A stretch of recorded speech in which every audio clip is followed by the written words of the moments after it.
抓老师早上好，大家好。今天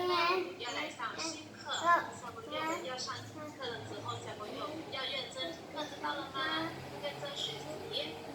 วันนี้พี่ก็จะมาพาพวกหลานเรียนวิชาภาษาจีนมาเนาะให้พวกหลานฟังเพลงบ้างในสังเกตเรียนก็บอกสุดีเด้อยี่ปอนี่เขาก็จะมาเรียนบทไปเรียนเกี่ยวกับวันกับพวกหลานเนาะสังเกตฟังดีเด้อ先听老师读，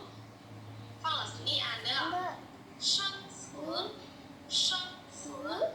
星期天，星期一，星期二，星期三，星期四，星期五，星期六。你们看，这也是在听老师读。星期天，星期天，วันอาทิตย์วันอาทิตย์วันอาทิตย์ BM อ่านน้องหลอดซื้อลูก ที่โบราณอ่านเด้อ เด้อ อีไปดูชิงชิงเทียน จิงจิงจาน โอเค จิงจิงจานคือเรียนอ่าน เดี๋ยวจังหวะจะอ่านอังกฤษลูก ชิง จิงเทียน 你哥哥星期天的วันยังโบราณ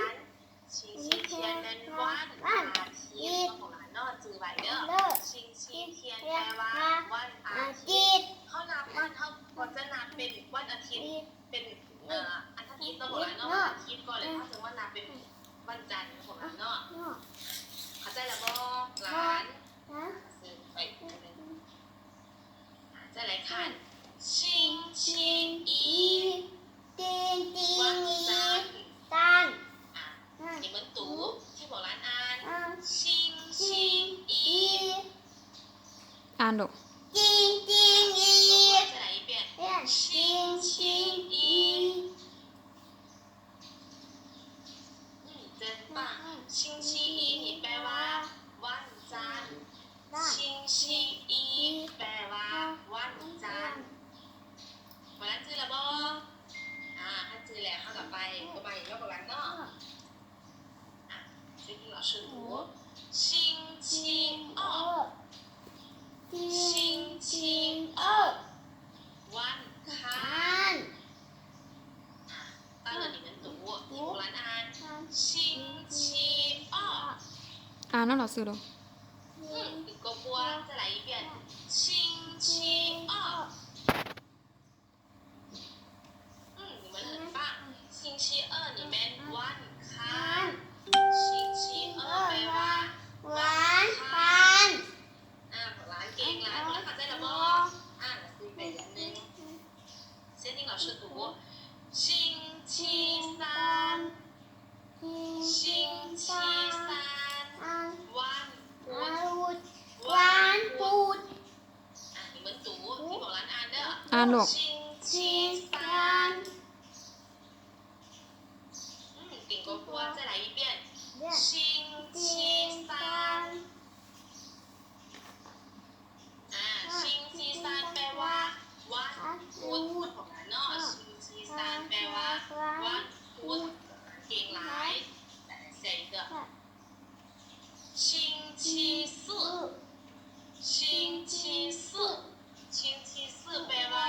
วันพฤหัส星期四แปลว่าวันพฤหัส先听老师读星期四你们读我们安อ่านลูกเก่งหลาย再来一遍星期四你们顶过锅星期四แปลว่าวันพฤหัส星期四แปลว่าวันพฤหัส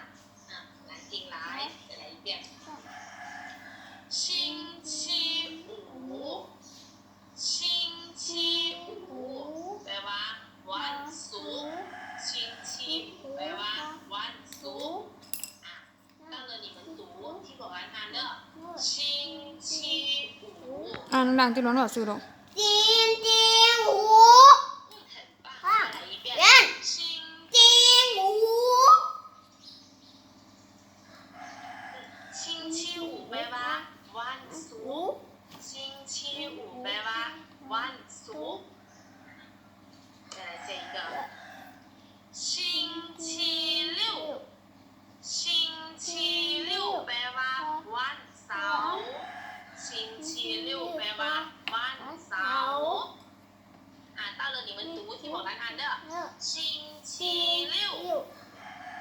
星期六你呱呱再来一遍星期六星期六你แปลว่าวันเสาร์星期六แปลว่าวันเสาร์